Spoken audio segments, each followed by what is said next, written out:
Dr. Burton. Thank God for you.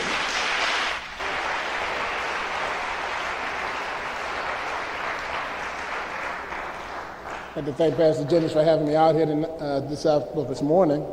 I'd like to thank Mother Johnson for coming out years ago and getting me to know Pastor Jennings, actually. I'd like to thank my wife for coming out, and my son. You can see a resemblance maybe.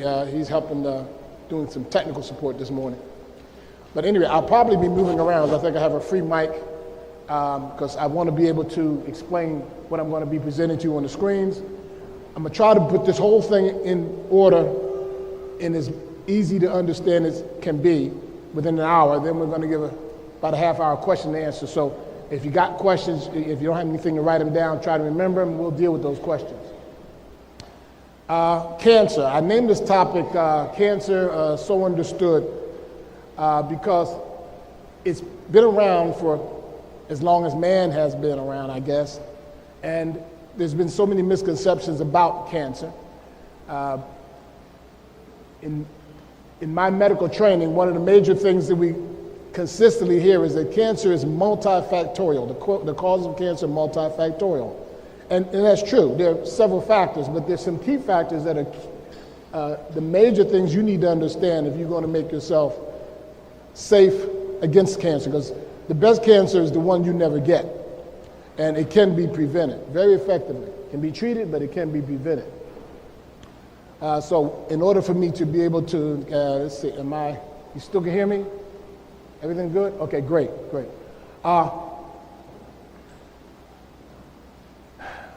Just a little bit about myself for those who don't know me. I was born and raised in Philadelphia, graduated from John Bartram High School, graduated from Community College in 1972, graduated from Long Island University in 1976, bachelor's degree in sociology, associate degree in urban affairs. Graduated from medical school in Nashville, Tennessee, Maharian Medical College in 1981, and I finished a 3-year residency in internal medicine at Providence Hospital in Washington, D.C. in 1984. Came back here to Philadelphia, and I've been practicing here ever since.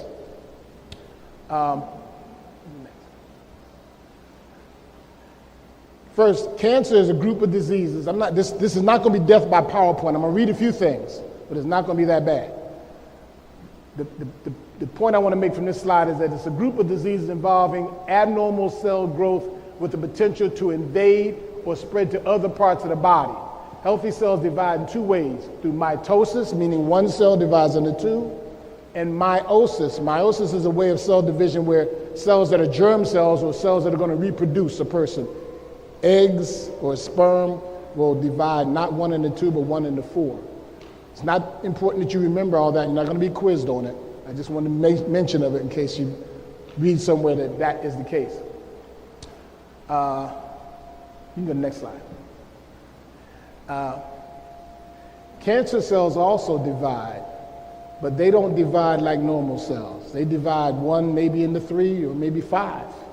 That's abnormal cell growth, and that's what makes cancer different from every other type of normal cell division. Cells are designed to be controlled by the hormonal system and the other controlling mechanisms in the body. Cancer cells don't get controlled. They lose control. One of the things that controls cells is a process we call apoptosis. Apoptosis is the natural programmed cell death. That's going to become very important, especially when we talk about breast cancer toward the end of the conversation. So I want you to remember that term. Apoptosis basically means cells are born to die. My mother used to have a saying, you're born to die, son. Nobody lives forever. Well, every cell has a design for when it's supposed to die. And that term is called apoptosis. Certain things have to happen in order for that to happen. Now, what I wanted to explain to you is we are all of us are basically, most of the people here are adults, and they're made up of about 80 to 100 trillion cells. Now, a cell is a self-enclosed factory that makes protein. Most cells make protein. Some other cells make, like hair cells make hair, nail cells make nails, Bone cells make bone. So cells have to do their job. In order for them to do their job, they have to receive energy to carry out the work. Nobody can work or anything can work without energy. Now, contrary to popular belief, there are only 3 foods that can supply the cells with the energy and the light to make them able to do their job. Those foods are carbohydrates, which we tend to call starches or sugars, carbohydrates, fats, and protein. So keep those in mind. Don't think about steak or mashed potatoes. It's carbohydrates, fats, and protein. That's what our body's cells need. We all start out as one cell. Think about that. Everyone in this room started out as one cell. A cell so small that if you put it on the head of a pin, you couldn't see it without a microscope. One cell. That cell divided by mitosis into 2 cells. Those 2 cells divided into 4 cells, and so on and so forth, to get you to the point where you are now at 80 to 100 trillion cells. Next cell. Now, one thing from the last slide I didn't mention is prokaryotic. Prokaryotic is a term that refers to the idea that a cell has to be controlled, and the control mechanism is the nucleus. So prokaryotic cells have a nucleus.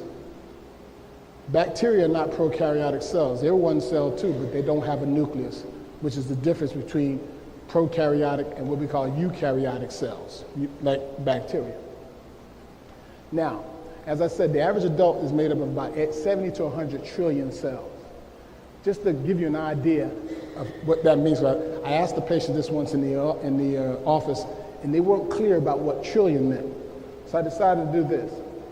1 million is 1,000,000. Easy to understand. 1 billion is 1,000 million. 1 trillion is 1,000 billion. Okay? Just so you get the concept of how many numbers we're talking about here.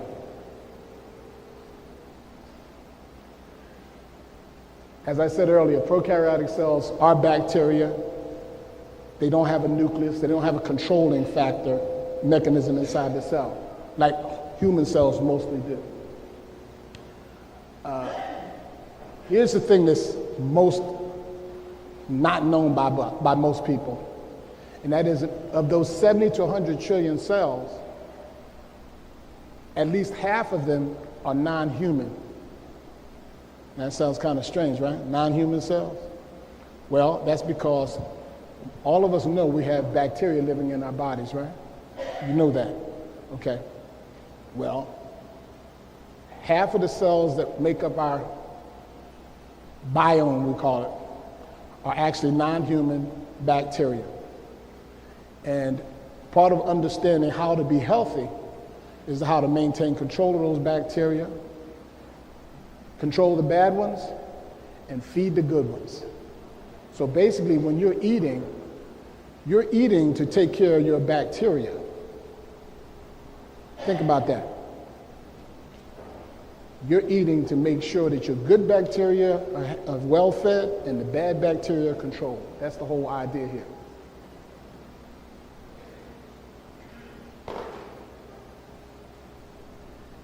Now here's the interesting point, because if you think about it, you say, well, if half the cells in your body are non-human, then that should be half your weight, right? Not quite. The bacteria are very much smaller than regular human cells. So if you collected all of the non-human cells in your body, they would fill a large soup can. So they're not that large in volume, but they're that large in number. That's the point I want to get to, so you understand. But they're very important. Next one. Okay. Now,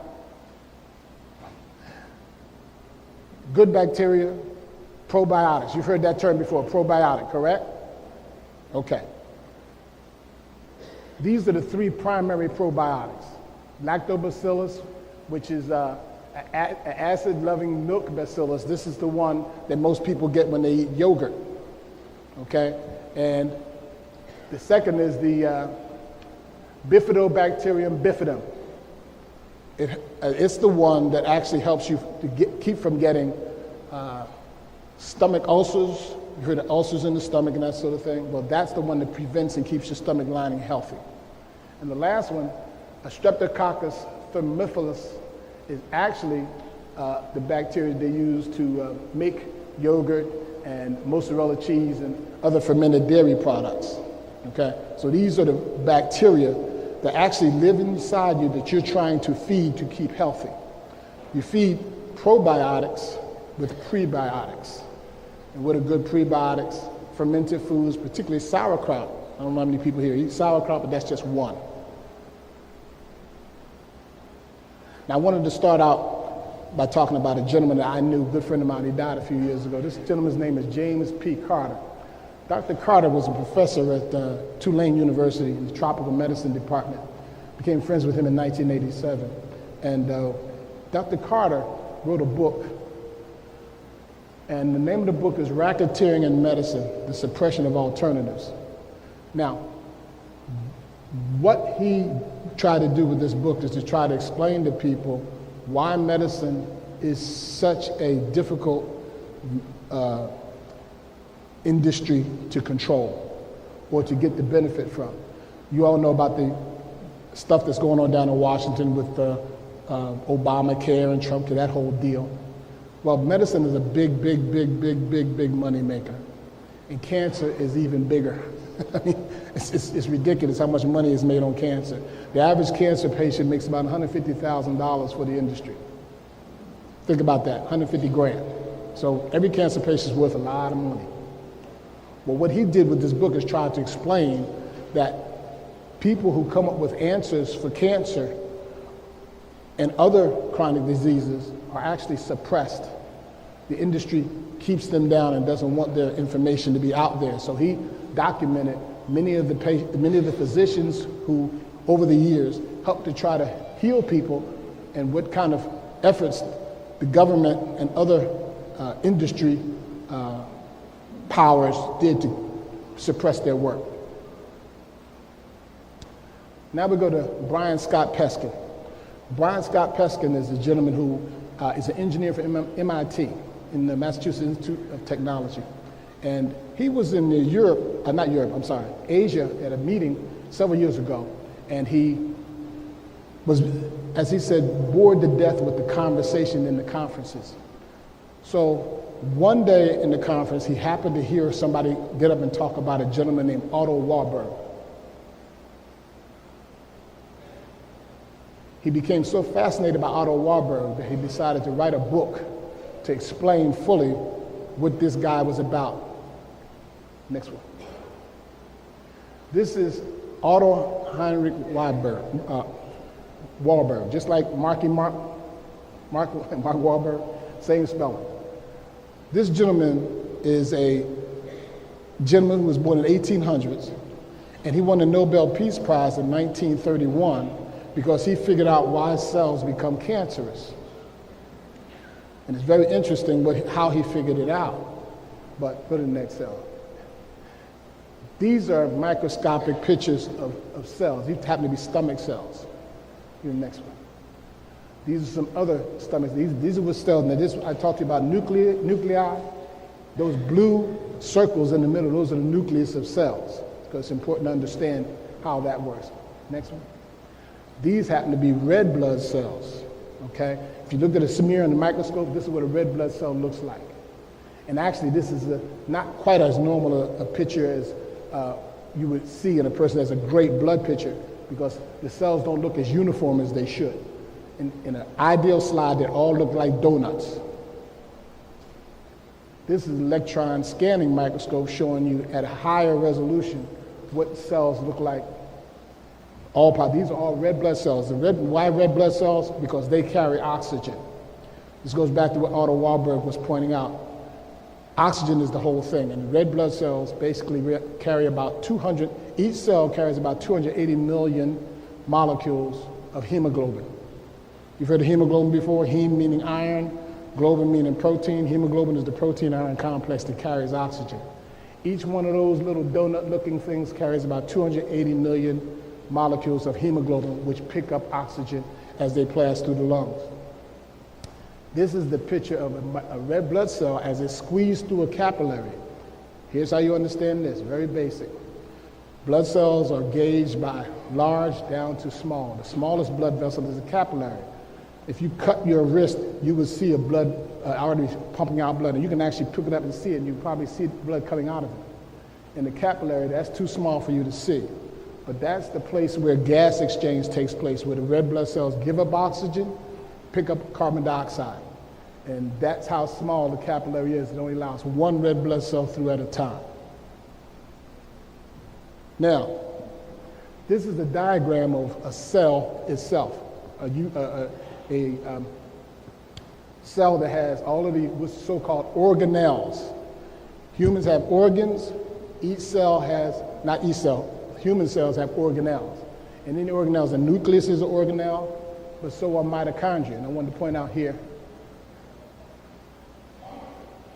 these orange structures are mitochondria. That's where the energy is produced in the cell for the cell to get its work done. What I want to point out to you before we leave this slide is that the outside of the cell has a membrane. We haven't forgotten Otto. We're going to get back to him. The outside of the cell has a membrane. And that membrane is a very specialized structure, and that's where Otto Warburg's work comes in. I'll show you another picture of how that works. That's another diagram, same kind of a situation, just showing you different organelles. But the point I want to make to you is that all of the organelles have a membrane, and there's a membrane encasing the whole thing. Everything that has to do with getting inside the cell has to go through those membranes. This is where Otto's work came in. This is a diagram of the membrane, okay? That membrane is made up of fats and carbohydrate, primarily fat, very little protein. Remember I told you the three foods? Fats, carbohydrates, and protein. Now, in order for you to actually receive the oxygen or the food that you consume, they've got to pass through that membrane. Kiambi? This is another diagram of a membrane, just to get you into your head to understand it. We're talking about how these membranes are actually built. And the major component of those membranes is fats, or what we call lipids, or the fats. They're designed so that they allow things to go, some things to go through and some things not to. Sort of like at home, you have a screen. In the summertime, you put your screens up, it allows air to go through, but it won't allow flies and other insects to go through. Well, that's what we call semi-permeable membrane will do. It allows certain good things in and not certain things in. Next. Again, another example of how that membrane, different types of membranes. Okay, here's the key to Otto Warburg's whole reason for he got the Nobel Peace Prize in 1931. The red blood cells are traveling from your lungs to the heart. Let's start with the heart, it makes more sense. The heart pumps blood.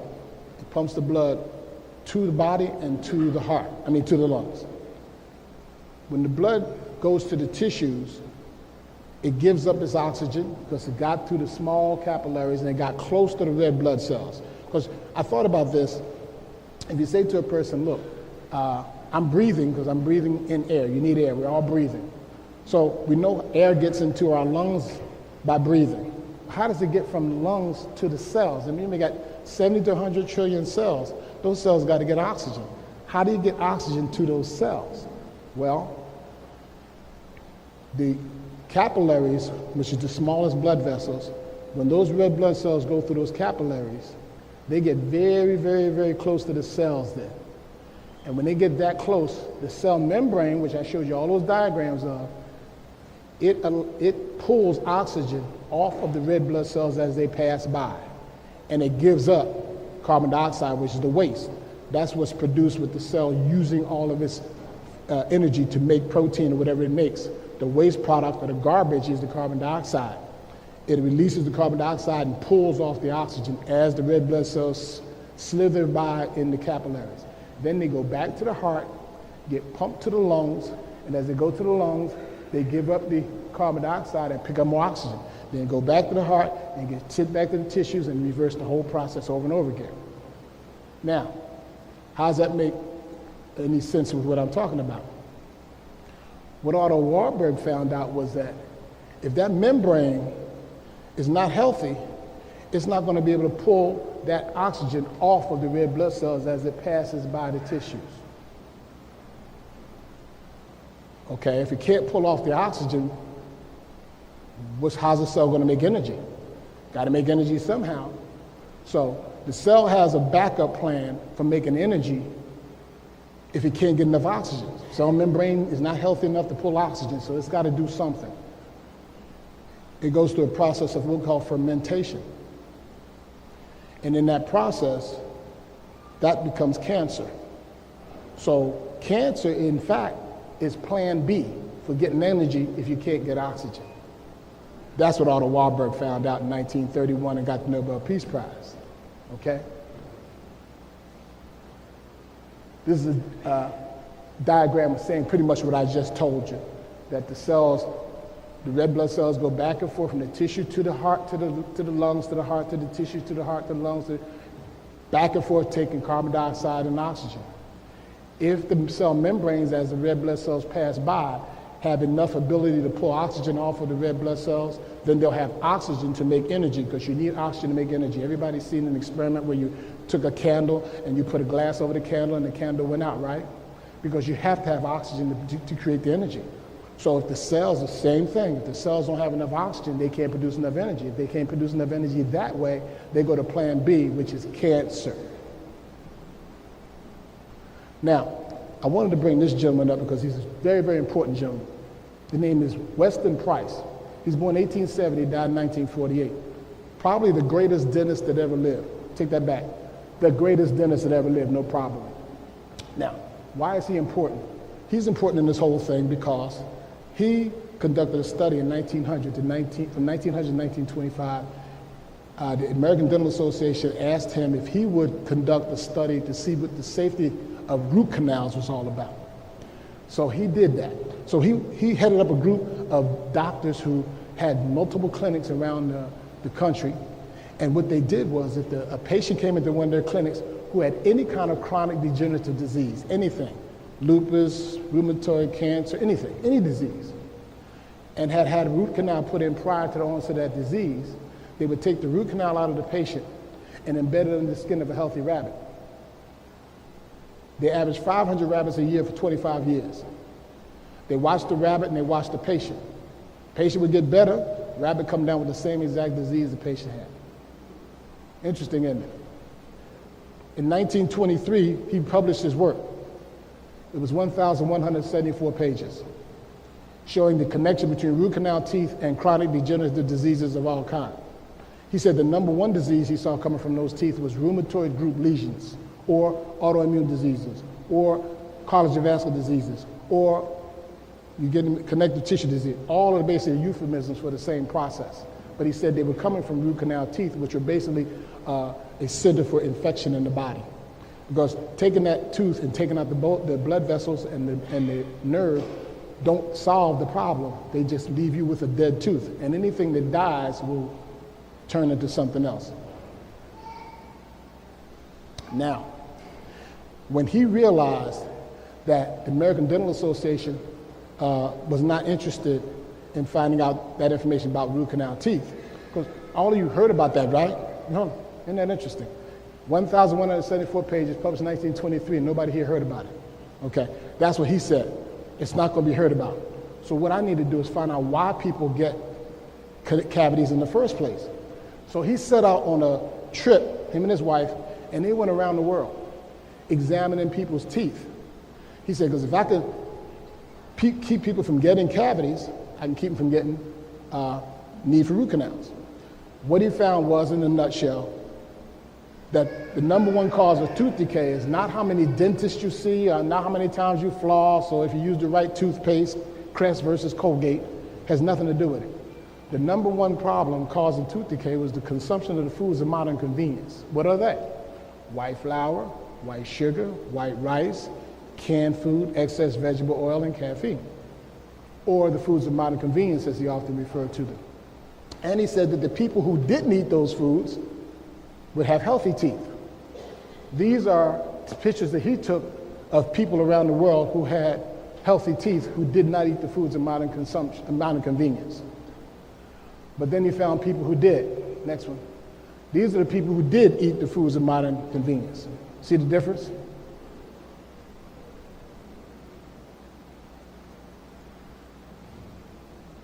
This gentleman is Royal Lee. He was a dentist also. He was born in the 1800s also. He found in the 1920s that the agricultural technology was changing dramatically for the worse, and that technology is going to have a direct negative impact on the health of the population.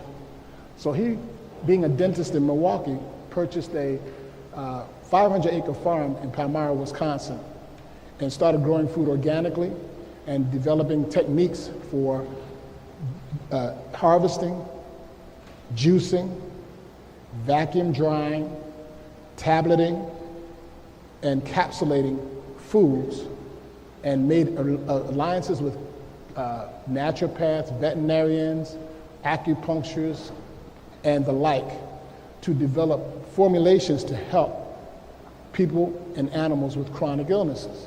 And he came up with an extensive formulation, learned how to understand how the blood related to nutrition, put together the Lee Memorial Foundation Library, did all of this work, and then the government came in and said, "Sir, you're practicing medicine without a license. You can't do that. You can be a vitamin company, or you can be a publishing company, but you can't be both." So fortunately for me and you, some of his disciples took up his library work and still have all of his work compiled in California so that people can get that information if they want to. His vitamin company still exists, privately owned, called Standard Process Supplement Company, founded in 1929. It's actually the oldest vitamin company in America, and that's the supplement company I've been using now, one of them, since 1986 when I started doing this work. Max Gerson. Max,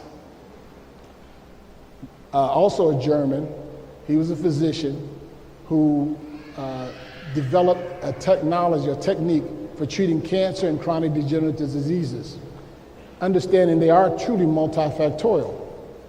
But here's how it worked. He had migraine headaches, severe migraine headaches, and he was trying to figure out what he could do to fix these headaches. And he somehow, I don't know how he figured this out, but you've heard of coffee enemas. I'm sure some of you have heard of coffee enemas. He started using coffee enemas and juicing. You've heard of juicing, right? Okay. He started juicing and using those technologies to fix his headaches. And then in the 1930s, when he was doing his work, you do know what the number one, well, right now people are talking about AIDS and the like. Well, in the 1930s, TB, tuberculosis, was a big deal.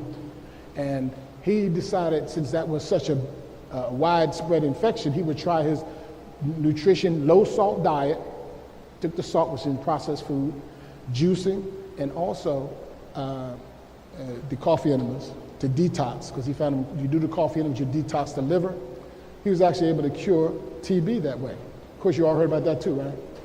Nope, nobody heard about that. Huh? Okay. Well, he was doing that in the 1930s. Then a lady outside of Berlin who had stomach cancer summoned him to her home and asked him to try his technique on her. And he was reluctant to do that because even in Germany back in the 1930s, there's a lot of pressure to maintain things the way everybody else does it, not do anything outside the box. But she encouraged him and forced him to do the treatment to her and eliminated her stomach cancer.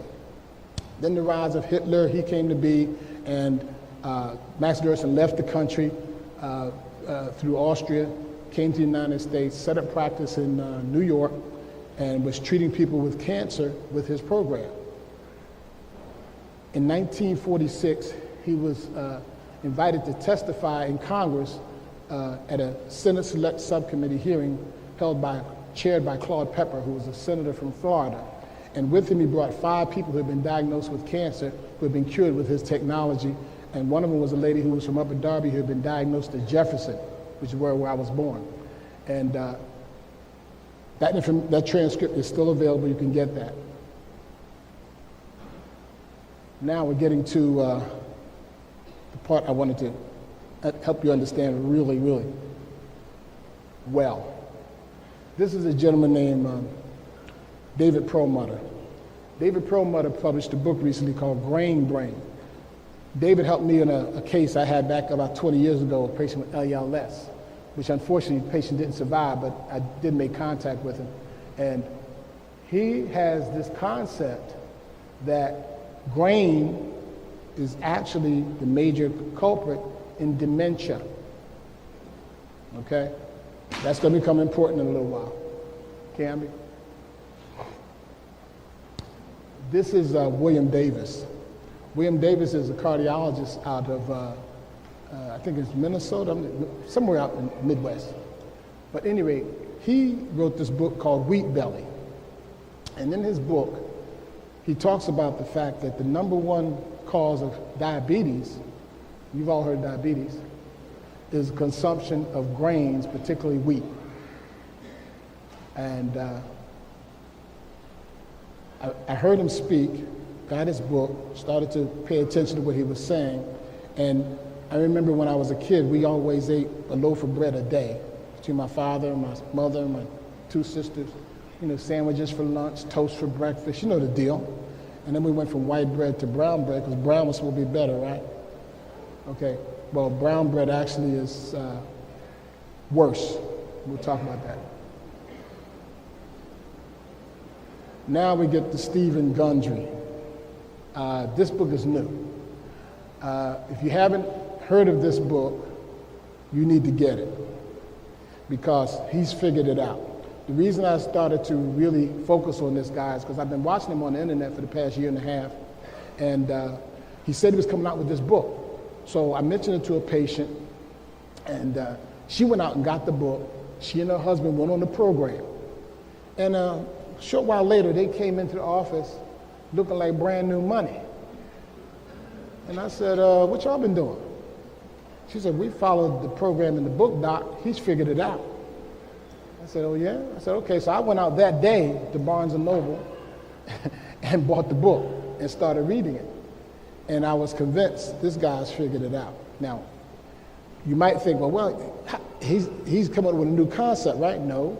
What he's done is he's kind of tied everything together to explain what's really happening so that all these people I told you before, they all fit into a nice little neat puzzle.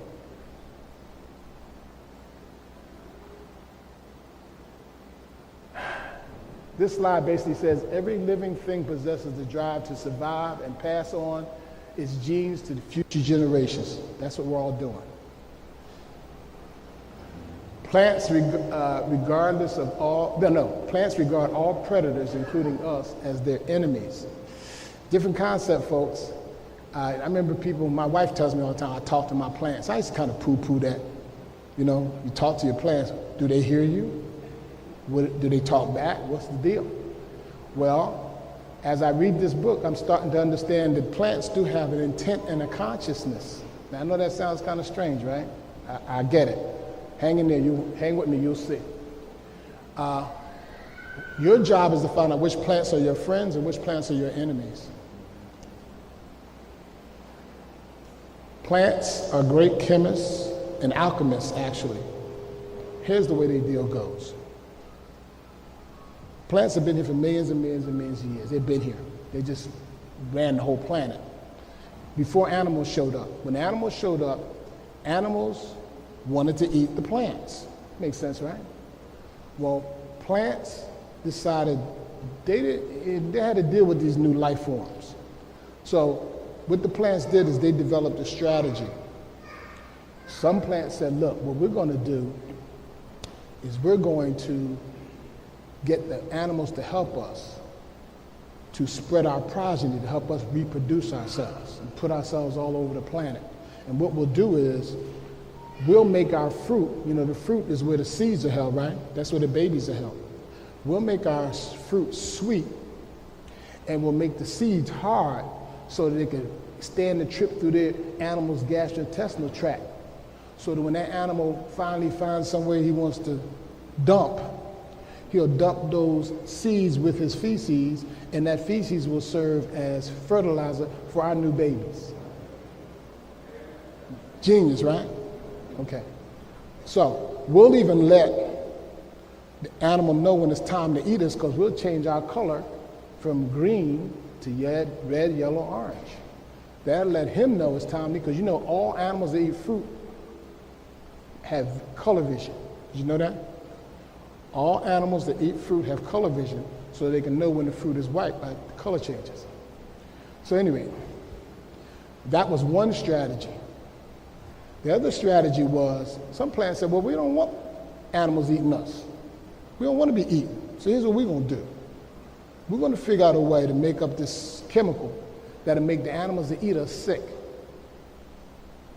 Wow, make them sick. Okay, so what they did was they made these chemicals called lectins. Lectins are proteins that have an adverse effect on the GI tract of the animals that eat them. Small animals that eat them get stomach aches and disoriented, and some just go ahead and die. Large animals don't get so bad, so they figured out a way to kind of tough through it, because they like, eating the food. It's the taste buds. But the primary problem that animals that eat these foods that are high in lectins get is tooth decay. Interesting, isn't it? How do they get tooth decay? They disrupt the hormonal system. How do they disrupt the hormonal system? They feed the bad bacteria. Make the bad bacteria harder to be overcome by the good bacteria. Wow. So if I eat foods that are high in lectins, I'm helping my bad bacteria beat up my good bacteria. So I have stomach problems, right? I have stuff like acid reflux, stomach ulcers,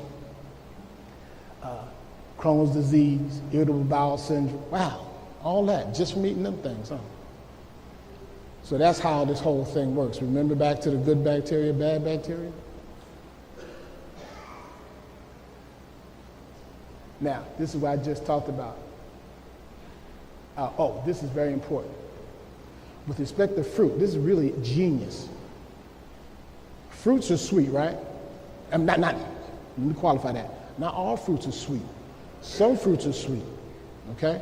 The plants that want to be eaten made their fruit sweet, okay? Now, in order to make sure that you would keep eating their fruit, they didn't make their sugar out of glucose. Glucose is the main sugar that we eat when we eat food. We eat for glucose. You heard of glucose before. Glucose tolerance tests and the like. What plants did is they said, wait a minute, we're going to make a sugar called fructose. And the fructose will keep the animal eating, because unlike glucose, glucose will make the blood sugar rise, which will make the insulin rise, which will make the leptin rise, which is a hormone that gives you a feeling of satisfied, and it'll make you stop eating, so it decreases your hunger. Fructose said, nah, we ain't gonna do that. We're gonna make fructose, we're gonna bypass all the insulin thing, and we're gonna skip that leptin thing, so the animal that eats us don't get satisfied, and he'll keep on eating, and keep on eating, and keep on eating. So that's why sweet fruit is something you have to be very wary of. Very little. Treat sweet fruit like candy. Don't make a meal of it. I know y'all love watermelon, I love it too. Don't make a meal of it, it's too much. Matter of fact, the ones they make now don't have no seeds anyway. I don't know what they, let me see, let me make sure I've got all the things. Okay, next. Remember, it's all about the plant's babies. Some plants want their babies to be eaten, some plants don't want their babies to be eaten. So fortunately, we come back to lectins. And what are lectins? Again, proteins that the plant makes, so the animal that eats them will be sick. Now I'm going to mention some major categories of lectins. It's going to be kind of surprising and discomfort for a lot of people. I know it was discomforting for me too, because I love all these things too. But since I gave them up, life is better. The first one we're going to talk about is grains. Y'all know what grains are, right? Corn, rice, oats, barley, wheat. Those are grains. Breakfast cereals. How many of y'all grew up with breakfast cereal like me? Oatmeal, supposed to lower your cholesterol, right? All those grains are loaded with lectins. Remember, lectin's job is to feed your bad bacteria to make you ill. You got to stop that. Now I know you say, what else is there to eat, Doc? I mean, breakfast. Gotta have it. And think about it. People say breakfast is the most important meal, right? Name the top 5 things people eat for breakfast, and most of them are going to be grains. Cereal, oatmeal, pancakes, donuts, toast. And then we wonder why we're sick, right? Now, so grains is number 1. Go ahead. Those are grains. Corn, millet. Now, this one I didn't, I never heard of that one. That's a grain in Asia. Now, cool season grain, barley, oats, rye, wheat, rice. Next. Pseudo grains. This is interesting. Buckwheat, chia, quinoa. No, everybody's eating quinoa now, right? Trying to be cool. That's what quinoa, pseudo grain. Lectins. You want to stay away from that too. Next. Now, here's the toughie. This is the toughie now. I know this tough, right? Now, I had an aunt that had bad rheumatoid arthritis once, real bad, back in the 70s when I was in medical school. And she was crippled. And when I came home from school one time to visit my family, I went by to see her. And she was completely cured. I said, wow, Aunt Naomi, what you do? She said, I got off of nightshades. I said, nightshades? Why would nightshades make you sick? So I kept that in the back of my mind. And when I read this book, it said, okay, now I get it. The nightshades are tomatoes, white potatoes, underline white, but not sweet potatoes, white potatoes, eggplants, and bell peppers, loaded with lectins. Now, tomatoes you actually can eat if you get rid of the seeds and the skin, because that's where the plant loaded up the lectins. But, you know, that's how it is. Oh, you know what I didn't put up there? I forgot. My fault. Let me mention it. Legumes, that's the 4th one. It's grains, pseudograins, nightshades, and legumes. Let me tell you about legumes. Legumes are beans, peanuts, and cashews. I know, hey, I got it. I love peanuts too. And for men, peanuts are bad for your prostate, so y'all gonna have an easy time giving up peanuts. Okay? No peanuts. Cashews, they're beans, they're not nuts. So just so it's clear, because I know the first question is gonna be, Doc, what nuts? Almonds, pecans, walnuts, you know what I mean? Those are nuts. You can have them, help yourself. But peanuts and cashews are not nuts, they're beans. Beans are loaded with lectins. Lectins feed your bad bacteria and make you sick. This basically is a slide showing you good bacteria and bad bacteria, and that your job from now on is to focus on feeding your good bacteria and not overpowering them with your bad bacteria getting too much nutrition. Perfect. This is where I wanted to end it up. This is David Deary. This book was brought to me by a patient of mine about 25 years ago in my Allentown office. She said, Doc, I'm a breast cancer survivor. I've heard about the work you do. I'm very excited about it and proud of it, and I think you ought to have this book. So she gave me the book, wrote her name and number in there, Miss Shatner, and I got the book and started reading it. Now, this guy, of course, he got in trouble too for writing the book. Remember I told you about Dr. Carter, about all the doctors who do this stuff and they get in trouble? He got in trouble too. He's a Canadian doctor, but when he wrote that, the guy said, man, you can't tell people that stuff. What I'm telling you now goes into the breast cancer piece. Because, of course, women, men too get breast cancer, you know. Shaft got breast cancer, remember? Men get breast cancer too. But women, of course, overwhelmingly. Why? Multifactorial again. Women have the most symphony-like hormonal system there is. I don't know if you guys know that, but let me explain to you if you don't.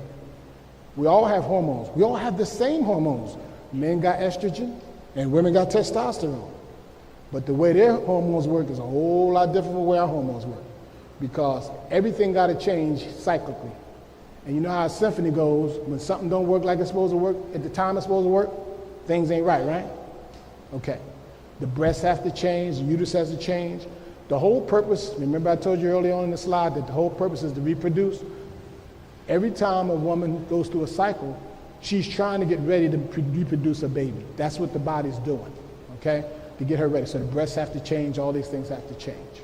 The uterus, the cycle starts with when the woman has a period. The first 14 days of the cycle, the first 5 days she's bleeding for 3 to 5 days, but the lining of her uterus is being built up with estrogen, being built up to get ready for a pregnancy. And then day 14, and the estrogen is keeping the lining of the pregnancy in place so that things will be ready for a new fertilized egg to come and latch in and bury itself into the lining of the uterus. At day 14, the ovary releases its egg. Day 14, that's ovulation. What's left is a structure called the corpus luteum. The corpus luteum will produce progesterone. You've heard of progesterone before, right? Okay. What does progesterone mean? Promotion of gestation. What's gestation? Pregnancy. Promotion of pregnancy. Real easy now, right? Progesterone promotes so what that corpus luteum does is keeps that lining of the uterus intact so that egg can make its way down the fallopian tube to meet with a nice little sperm, and they get together and they make that one cell that we all started with and embed into the lining of the uterus that was maintained there by the progesterone, and we start out as a pregnant. That's what the whole process is about. Now, the fact that it doesn't happen every month, that's just something that happens. But that's the design is for it to happen every month, believe it or not. Okay? That's the deal. So what David Deary is saying, look, is here. The number one thing that women lack in their disease processes is iodine. Iodine is the issue. How many of you ever heard of fibrocystic breast disease? Only a few, huh? Okay. Fibrocystic breast disease is the most common disorder of female breasts. Very tender, very annoying, okay? Causes swelling, inflammation. Basically, fibrocystic breast disease is a deficiency of iodine, okay? And here's the way it works in a nutshell before we go to question and answer. We all have a thyroid gland, or we should. The thyroid gland controls how our cells burn sugars and fats. Remember there are three foods? Fats, sugars, and proteins. Okay, the body gets sugars and fats to burn for energy. Protein is used for building things. So when the body gets these sugars and fats, in order to burn them efficiently, it needs thyroid hormone from the thyroid gland. Thyroid molecule has 4 iodine atoms on it, 4. That's why you have to have iodine. You've heard of goiter? Heard of goiter in enlarged thyroid? Yeah? That comes from not having enough iodine. Okay, so if the thyroid produces this thyroxine, which is the thyroid hormone with 4 iodines on it, and it makes all of the cells able to function and burn sugars and fats. What do you get from burning things? Heat. That's why you have a body temperature. When you take your temperature should be somewhere between 98 and 99 if you've got good functioning thyroid.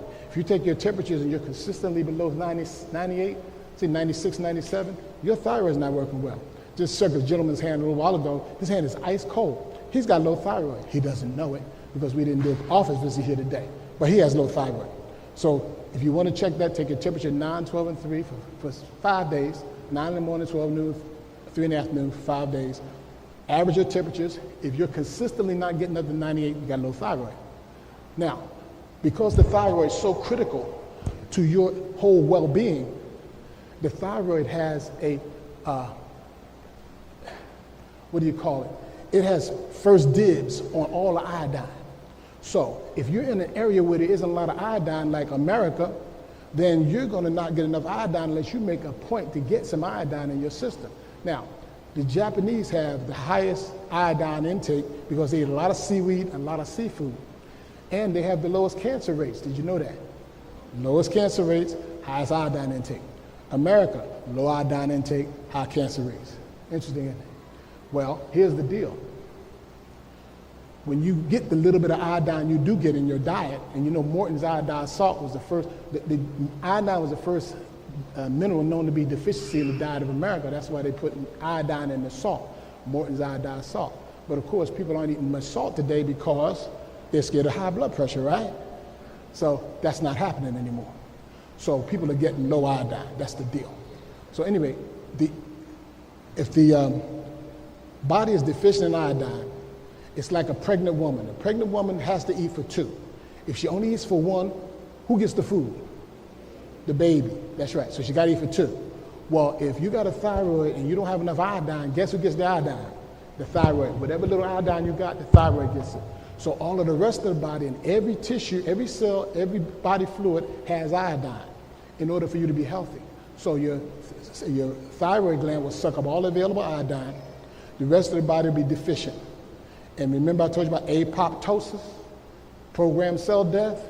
Iodine is necessary for apoptosis to occur. Guess what cancer cells don't have enough of? Iodine. So they don't know when it's time to die. Okay? So if the thyroid gland sucks up all available iodine, the rest of the body doesn't have enough iodine, the rest of the body is prone to get everything, including cancer. Think about this, and I'm just about there. Here's the deal. Think about the thyroid gland. Thyroid gland needs more iodine than any other tissue in the body per unit weight. So if you could take a quarter pound of thyroid and a quarter pound of any other tissue in the body, the thyroid would need more iodine than any other tissue. But guess what needs more iodine by volume based upon the size of its structure? The breast. The breast need more iodine than thyroid. So if the iodine is sucking up all available iodine, guess what's happening to the breast? You're not getting enough. So they're going to get what? Cysts, lumps, fibrocystic, and breast cancer. That's what breast cancer is. Fibrocystic breast disease is just a precursor to breast cancer. Same thing happens to the thyroid. Guess what? If the thyroid gets nodules, cysts, goiter, hypothyroid, hyperthyroid, all signs of low iodine. So what my man said here is basically iodine is the whole thing. And what's it say here? The least understood, most important element making up body fluids has been neglected since most research funds did not uncover any function of iodine other than disinfectant. Most of you are old enough to remember the different disinfectants people put on their skin to kill infection, betadine and the like. Okay, but again, iodine is a mineral. You can't patent it. That goes back to Dr. Carter. Dr. Carter said, look, medicine is a business, and the biggest business in medicine is drugs. The reason why drugs is a big business is because the drug companies own those drugs. You can't copy those drugs as long as they're on patent, but you can't patent a natural substance. So if a natural substance does you good, the drug companies aren't interested in it because they can't own it.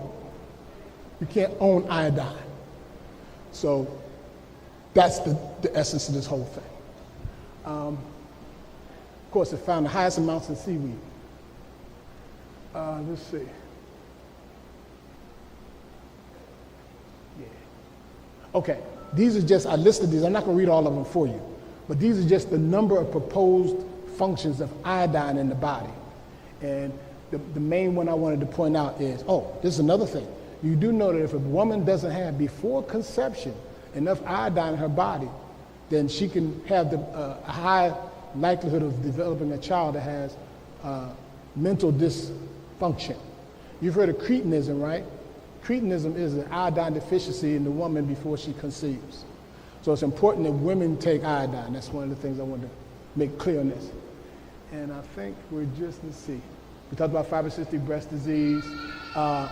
3 grams of iodine a day is necessary for the thyroid to get saturated. You need more than 3 grams, or 3 milligrams, I'm sorry. The Japanese get somewhere between 8 to 10 milligrams a day, and they don't have these problems. I give my patients 12 milligrams a day, and I take one myself, 12 milligram tablet. And that's the tablet that I use. Now, why do I use that one? John Lugol developed a solution called Lugol solution because he found out that iodine was better mixed in solution with potassium, so it's potassium iodide. But it's very messy, it stains things, and so some people came together and they put together the same thing in a tablet. And each tablet is 12.5 milligrams, and that's what I use. Last thing I'll say before I finish this is interesting. Just about everybody in here has either had a thyroid problem or is going to have a thyroid problem or has a thyroid problem. That's how common it is, okay? Low thyroid is the most common thyroid disorder, underactive thyroid, or the thyroid not producing enough thyroxine, okay? There's an expert in this whole field that I listened to back 2 days before Michael Jackson died. I got a chance to hear his lecture. And he said something very interesting. He said if a person has underactive thyroid, they need iodine. If they have overactive thyroid, they need more. Think about that. That's interesting, isn't it? If you have underactive thyroid, you need iodine. If your thyroid is overactive, you need more. Counterintuitive, isn't it? I went home. You know how they say, if you build it, they will come? As soon as I got back to the office, patient came in, overactive thyroid. I said, okay, I'm gonna give her 4 tablets of iodine. See what happens. Because that's what he said do. Cleared her up right away. It's absolutely a miracle. So bottom line is, this iodine thing is very, very, very important. If you don't know anything else from this lecture, remember, I gotta take some iodine, okay? And one of the things the last thing I'll say before we open it for questions is this. There's a doctor named Burton Barnes who died back in the 80s, but he wrote a book called Hypothyroidism, the Unsuspected Illness. And we talked a little bit about thyroid, but his whole thing was about thyroid. And the reason why most people who have thyroid disease don't get diagnosed is because doctors rely on the blood test. They'll say, we want a TSH, thyroid stimulating hormone, we want a T4 and a T3. Well, they're almost always normal, even if you have a low thyroid, almost always. So what Burton Barnes found is that, well, the best way to find out is take the temperature. Why? When we said before, if your thyroid's job is to control how your cells burn sugars and fats, and you have 70 to 100 trillion cells burning sugars and fats, collectively they're going to make a temperature, right? Didn't you ever wonder how when you take your temperature you got 98 something? That's pretty hot. If I said, when y'all go outside, it's going to be 98.6 degrees outside. Y'all know it's going to be pretty hot in it. Well, how did you get outside came from the sun. How did you get your temperature? You got it from all them cells you got burning sugars and fats. So if your cells are burning properly, you should have a temperature above 98. So if your thyroid is working and you're burning effectively, you'll have a high temperature. But if your thyroid is not, then it'll be lower, okay? So that's the essence of the whole thing. So what Burton Barnes found was that that's what he should do. Find out if a person got low body temperature and treat them with natural thyroid to make them better. At the end of his career, he decided to do a retrospective study. 35 years of work. He went back to see what happened to the patients who had been diagnosed with low thyroid based on his body temperature, not the blood test, and then placed on natural thyroid. Very interesting. Those people never got heart disease. Isn't that interesting? What they say is the number 1 killer in this country? Heart disease, okay? Jeremy Caslow was the MD that I had breakfast with a few years ago. He was in town giving a lecture in Harrisburg. I went to hear his lecture. And he worked with Burton Barnes. And I said, Jeremy, Burton Barnes said that if you got low thyroid and you take it, you don't get heart disease. He said, if you take iodine, you don't get cancer either. Hope you guys enjoyed the talk. Get any questions, you open them up, I'll talk to you.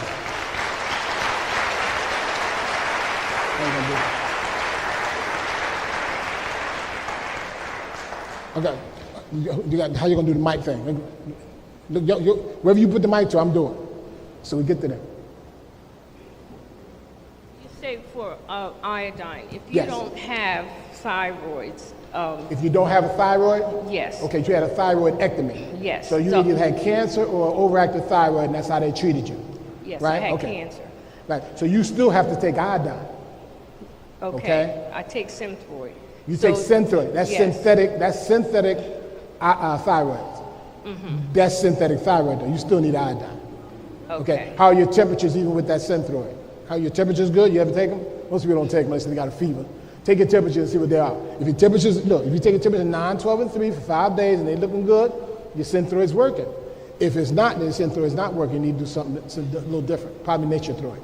Well, that has happened just recently. It wasn't working. So I'm in the process of getting it to work. You got to switch over. Now, your endocrinologist ain't going to deal with that. He don't understand it. He's not trained to think like that. So he don't think like that. So you got to get somebody who can do that for you. Okay? Who's next? Hold on.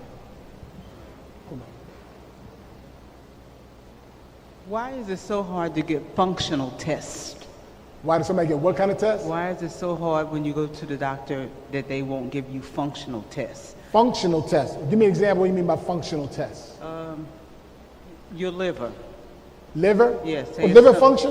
Right. Oh, that's standard. That's AST, ALT, alphosphatase. Those standard. That's a standard chemistry. If you did standard chemistry, you get liver tests on there.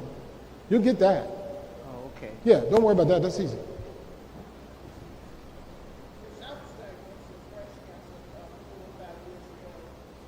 Oh, they can't hear you. They can't.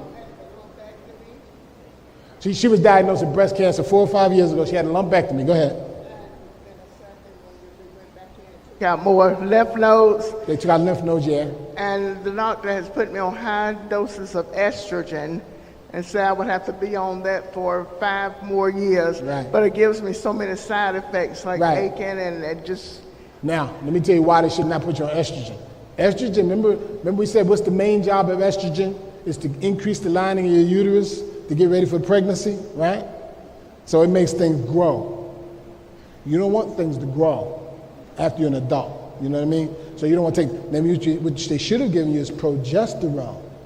See, let me tell you why that makes sense. Women are their healthiest when they're pregnant. I know they don't feel good all the time, but the Creator designed it so that you're going to be the healthiest you're going to be when you're pregnant. And the hormone that's highest when you're pregnant is progesterone because it's promoting gestation. Is there any progesterone in meloxicam and the anastrozole? Wait. You said progesterone, meloxicam. What about meloxicam? Is there any progesterone in the meloxicam or? They could be what they mix, but progesterone is by itself. They could mix it with something else, but I don't suggest that.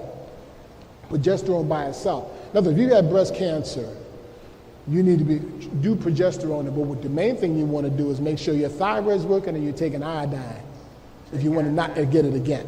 All right. Mm-hmm. Go ahead. Very informative lecture. I'd like to know, can you take kelp instead? And if so, how much? Well, that's the whole deal. Taking kelp is good, because kelp is one of the most well-known seaweeds, and it's loaded with iodine. How to measure it to make sure you get the right doses, I can't necessarily say, but certainly it's not a bad thing. That's why I use the iodine, because I know exactly what the measure is. That's all. But Thank you. Mm-hmm. Go ahead. Yes, I like to know autoimmune diseases like rheumatoid arthritis. They have me on methotrexate, and I'm trying my best to get off of that stuff. Yeah, But poison. they told me about autoimmune disease, and I'm on methotrexate once a week, 6 tablets once a week, and I want to get off of that along with diabetes. Question. You have any root canals? Yes, When did you have them put in? Before or after the onset of your rheumatoid? Before. Now I got you. Now you see what I'm saying? Bottom line is this. What you got to do is you have to treat. See, that's an infection you have. See, if you look at the books on rheumatoid, they'll say etiology. Etiology means the cause. Cause unknown. Weston Price published in 1923. It's caused by infection from the teeth. So you got to treat the infection. That's how you get rid of it. All right? Thank you. You're welcome.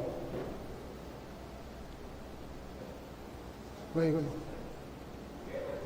Dr. Lecter today, thank you for coming. Sure, you're welcome. I have a sensitivity to salt. And You mean table salt? or salt in any kind of things. Okay. It just hit my stomach and it makes it just feel repulsive. Okay. So would the iodine sensitivity be the reason that happening? No.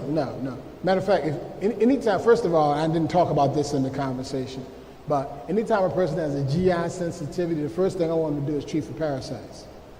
After that, then see if you still had a problem. And then follow the concept of reducing the lectins in your diet. You should see the whole GI problem straighten out. Which I was following Dr. Gundry's stuff. Exactly. Oh, yeah, read that. I was reading the other book he had. Right. The other one. He had one before this, right? Yes. Yeah, this is his latest book. Right. Yes. Thank you. I have a question. My mother just recently passed from metastatic colon cancer.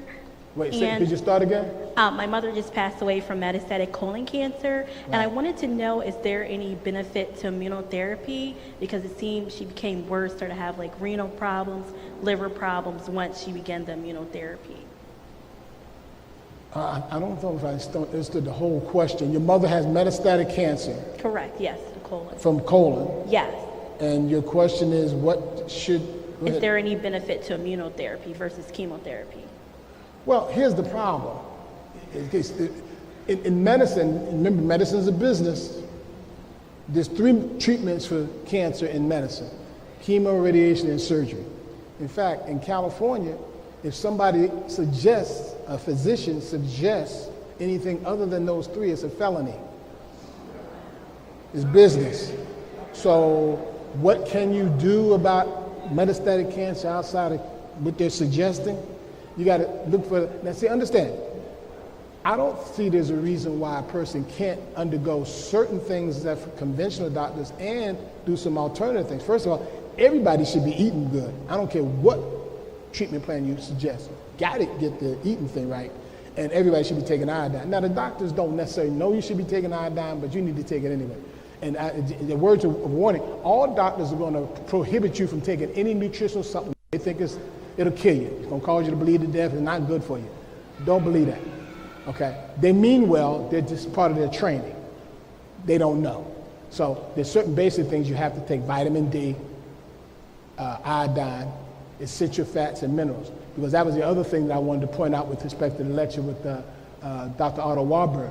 To make the cell membranes healthy, you have to get adequate essential fats and minerals.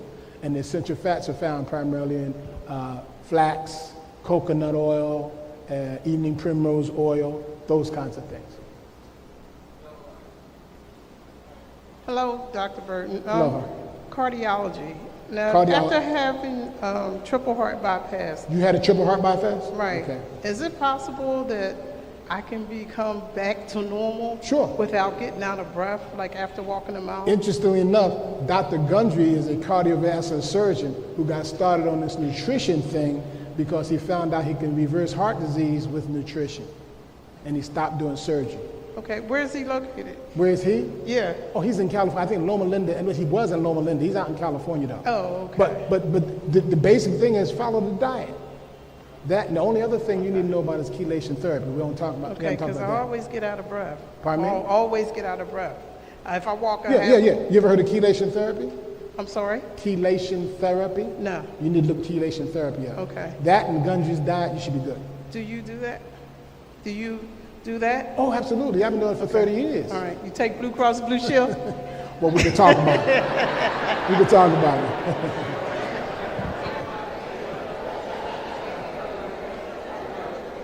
Go ahead. Hello, yes. I have a problem with thyroid, and I have hypo. You have hypothyroid? Yes, and easy. They did surgery on one of them, took one side out. Well, I didn't understand. Did surgery, had surgery on it, and it took half of it out. Oh, they took you had your thyroid removed? Yes, one. Oh, so you have to take thyroid. You're on Synthroid too? Yes. Yeah, that's the standard medicine. When I was in medical school, we were taught Synthroid. We didn't know anything else. Then I got out of medical school and I was giving people Synthroid and they weren't getting better. And then in 1988, a patient came to my office in Allentown. An older man came in and said, Dr. Burton, I got low thyroid. I said, low thyroid, you did the blood test? He said, Doc, the blood test is worthless. I did the Broder-Barnes test. I took my temperatures.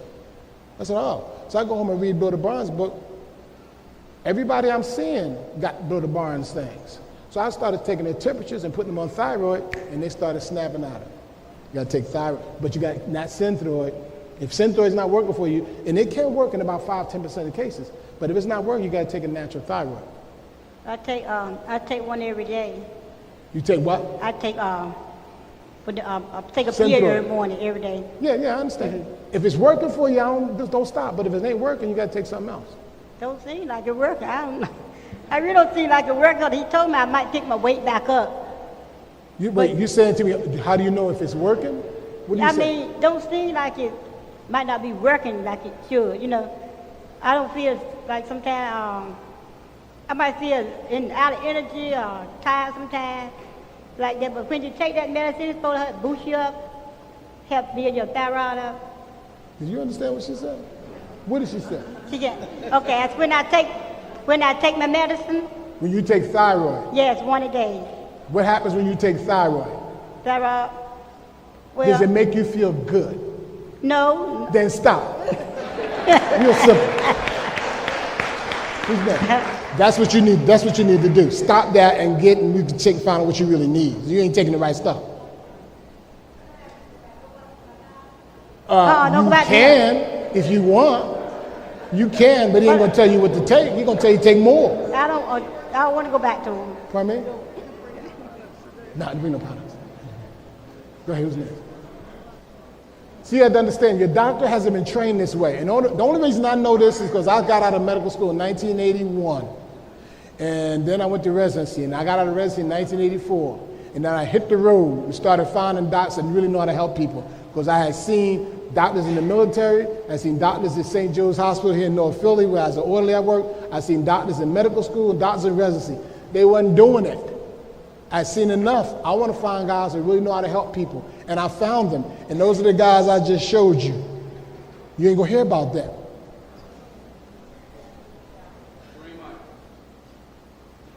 Good afternoon, doctor. Good afternoon. Thanks for the seminar. I have breast cancer. Okay. I had surgery in April, and now post-surgery treatment, I have 2 rounds of chemotherapy. Right. I've taken that already. I have 2 more rounds to go. Right. I have 5 weeks of radiation therapy. Right. That's on the schedule. Now, originally I had a question. My PCP suggested that I take 2 herbs, Which ones? moringa and soursop. Okay. Do you know anything about that? I know something about them, but Is it good? And I'm not saying you should take them. I don't have any problem with herbs. Along with your iodine, you take them. Okay, my other And question. make sure your thyroid's working. All right. If your thyroid's not working and you're not taking iodine, it doesn't make no difference. All right. No, they got to work. The iodine. So Yeah. I should go back to my endocrinologist, I guess. No, you should go to your drugstore and get you a thermometer and then do what I just told you. Because he's not going to tell you. He doesn't know that. I know this is hard for people to conceptualize. Doctors are taught temperature is bad if it's high. If it's low, it's okay. I say it's bad if it's low. They're not going to tell you that. They're going to say, go tell him what I told you, see what he says. He's going to tell you I'm crazy. You have to take this into your own hands. You can't rely on your endocrinologist. He doesn't know. Okay. And he thinks that if he thinks outside the box, somebody will hurt him. So he won't look out there. All right. My other question Go is, ahead. one of the side effects is the taste in my mouth. Does that have Of anything what? like a metal taste or a From bitter what, taste? though? You said you have Anything I eat anything you eat. or eat or drink. I That's get because you're this- not. That's because you're not in balance. That's why things that you should be tasting, that should taste good, don't taste good because you're out of balance. Oh, okay. Yeah. And I get imbalanced By doing those things like first get your fat. See, your hormones are not right. That's why you got breast cancer in the first place. So, and many times it's because you didn't have enough iodine. You understand? Oh, okay. Get on track with that and the thyroid. And that whole book I just showed you, breast cancer and iodine, he says it's thyroid and iodine. The breast cancer is all about not having enough thyroid, not having iodine. That's what threw your hormonal system off. And the thyroid is the key hormone, the key. Every cell in the body needs thyroid. Let me give you for instance. Let's say you have a pancreas cell. The pancreas cell makes insulin.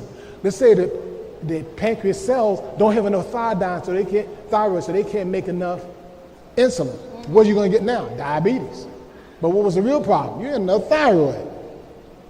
You understand what I'm saying? Thyroid is the key. All right. All right. Thank you.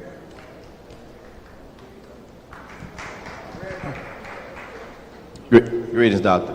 I have enlarged prostate, and I wanted to ask you, heard you say something about legumes, and I was going to ask you, how can I treat my enlarged prostate, and are garbanzo beans considered a legume? Are they good for you? That's a good question. I think they're part of the bean family. Now, here's the thing. Let me qualify now. First of all, you got to get off of peanuts, number one. Number two, legumes can be consumed after you've gotten yourself cleaned up for about 2 or 3 months of doing the program, getting your balance of your good bacteria up on track again. You can eat legumes if you pressure cook them, because the pressure cooking will destroy the lectins. You got somebody back there? Gentlemen. Are you familiar with MMS or the mineral? Yeah. Okay, and also vitamin B17. Vitamin B, that's Laetrile. Which is okay.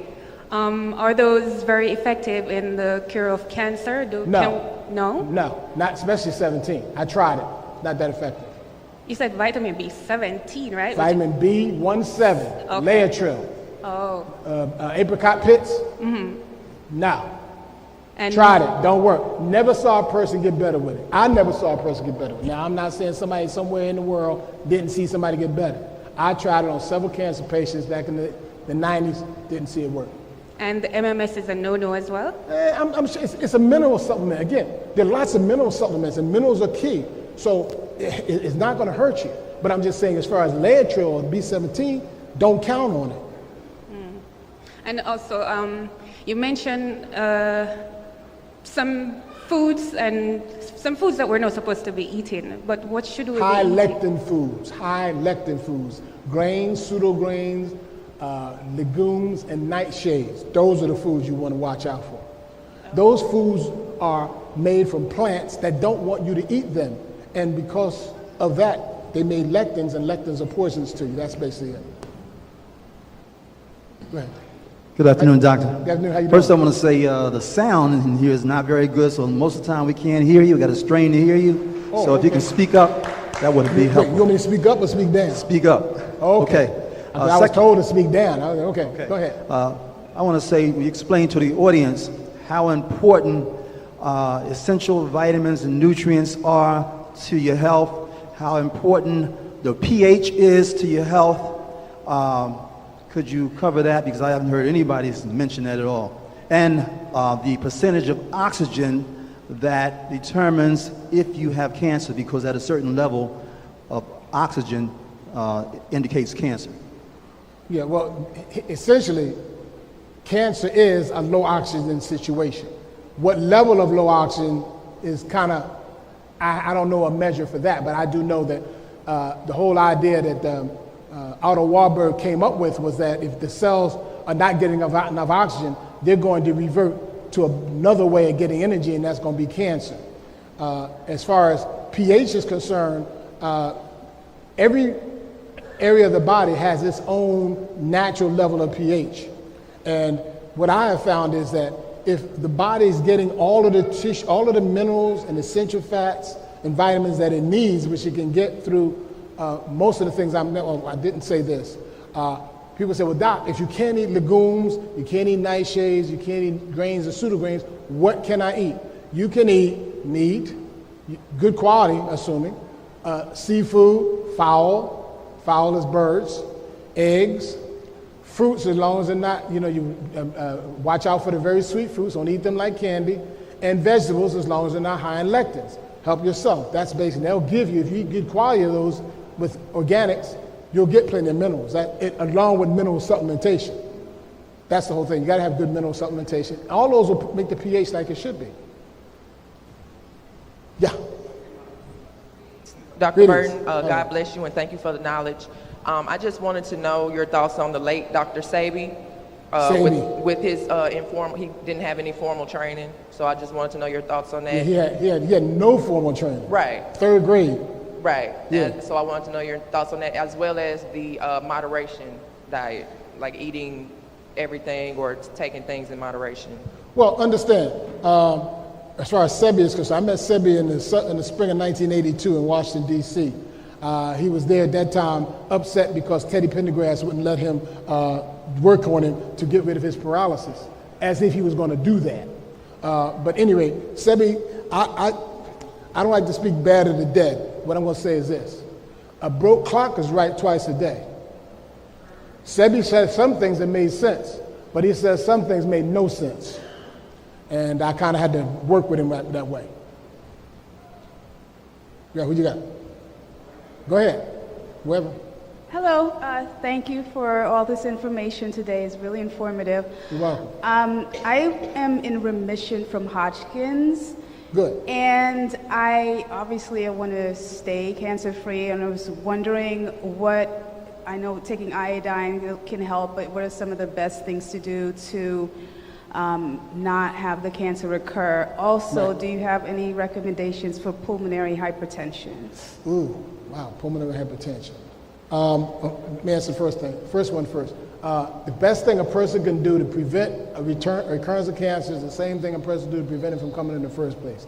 Make sure your body has lots of essential fats and minerals, vitamin D, because human beings are suffering from vitamin D deficiency big time. You got to take vitamin D, take iodine, and make sure your thyroid is working.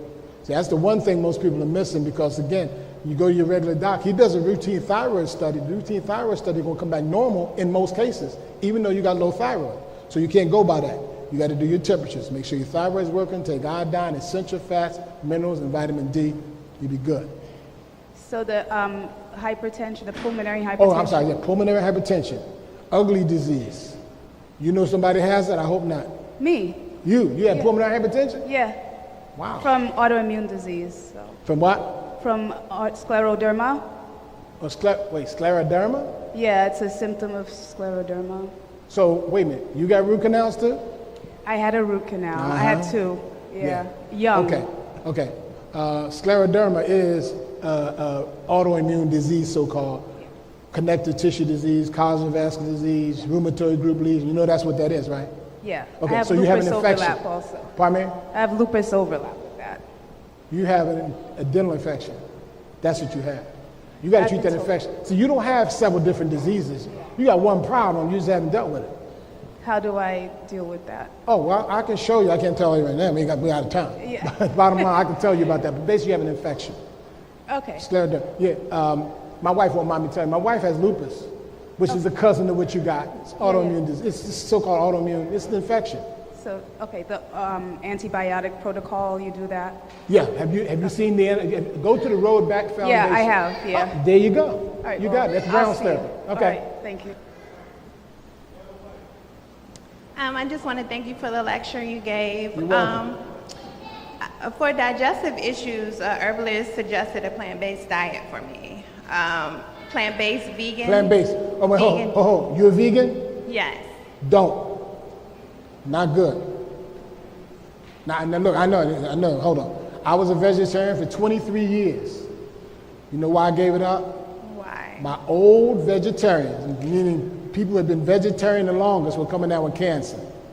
That's why I came out looking for this, to find out what's the deal. Now, you heard me mention Weston Price, the guy who went around looking at everybody's teeth, and you saw the pictures of the teeth, the ones who ate the foods of modern convenience versus the ones that didn't eat the foods of modern convenience. Right. He found that people who had the healthiest teeth had to eat animal. Matter of fact, he said the people who had the healthiest teeth on the planet in the 1920s and 30s were the Maori people in New Zealand. Their diet was seafood and vegetables. Their cavity rate was 1 cavity per 1,000 teeth examined. Yeah, you gotta eat some meat. You gotta eat some animal. You don't have to eat a whole lot, but you gotta eat some animal. I know, trust me, I got it, I know. Yeah, I know. You know, Dick Gregory was a fruitarian, and Dick Gregory came down with lymphoma. Dick Gregory was a fruitarian and came down with lymphoma. Can I discuss with you later? Oh, then? we can discuss it. I'm gonna tell you the same thing, but I was gonna discuss it. Trust me, and I appreciate that. I got lots of patients. I have lots of patients that come to me who have vegan issues. They want to be a vegan, and I got it for whatever reason. But if you want to be optimally healthy, it's gonna be real hard because you weren't designed to be on the planet and not eat animals. I mean, I know. Trust me, I know. Well, can I just talk to you more about suggestions?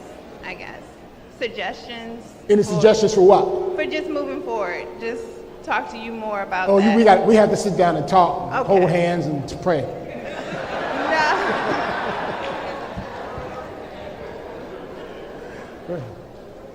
Greetings, Dr. Burton. Yes. I was diagnosed with lesions of cysts on my kidneys. Okay. And the doctor was unsure if on the right kidney was cancerous. Okay. I don't want to wait until he's sure or not. So How long ago was this? A year and a half ago. Okay, good. That means the longer it's been, the less chance it's cancer. First of all, remember this. I'm glad you brought that up. Cysts are iodine deficiencies, no matter where they exist. Okay? You want some iodine. Thank you, sir. Yeah. She's like an old patient of mine right there. Give her a-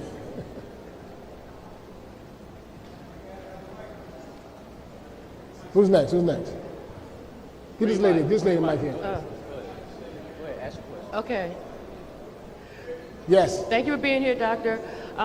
One question was already answered for me. It was about the Laetrile. Right, Laetrile. Because I was doing some research on that because one of my don't waste your coaches told me time, about please. it. Okay, so Don't the waste Laetrile is no good. What about alkaline water? Is that good for a person Oh no, with alkaline cancer? water. No, alkalinity is good, and I think alkaline water is good also. It's another thing, not a cure-all, but it's another thing to help out. Right. What Yeah.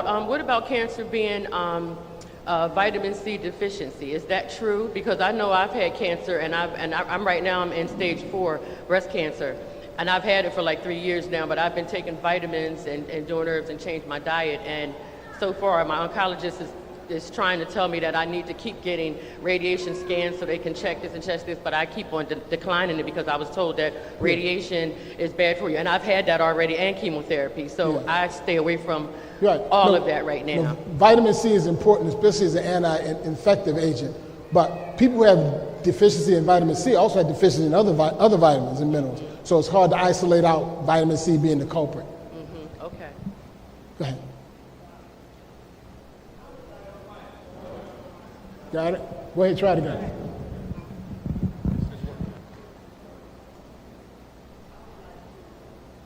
No, it's on. Did you turn it on? Okay, I'm sorry. I would like to know, do I have to continue taking my thyroid medicine along with the iodine? Longer than iodine? Along with the iodine. You taking thyroid now? Yes. What thyroid are you taking? Liparel, Loprenocil.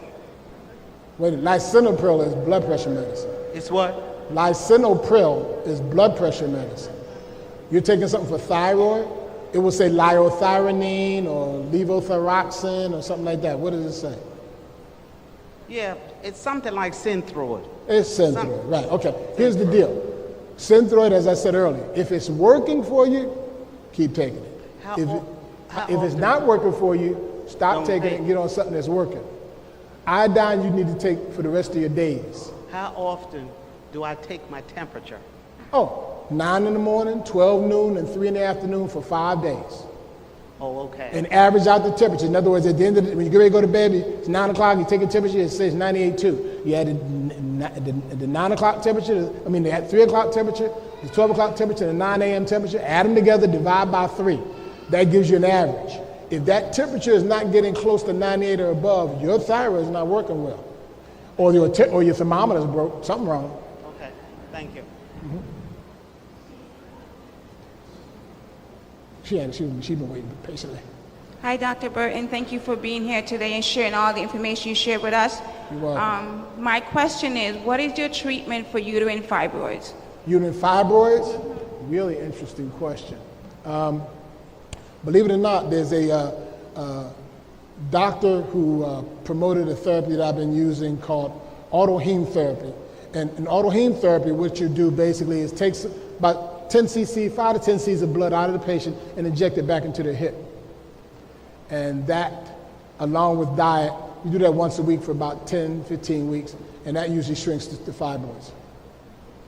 It's called autoheme therapy. Look it up, autoheme, A-U-T-O-H-E-M-A, and there's a doctor from Portugal who promoted it. It's really effective.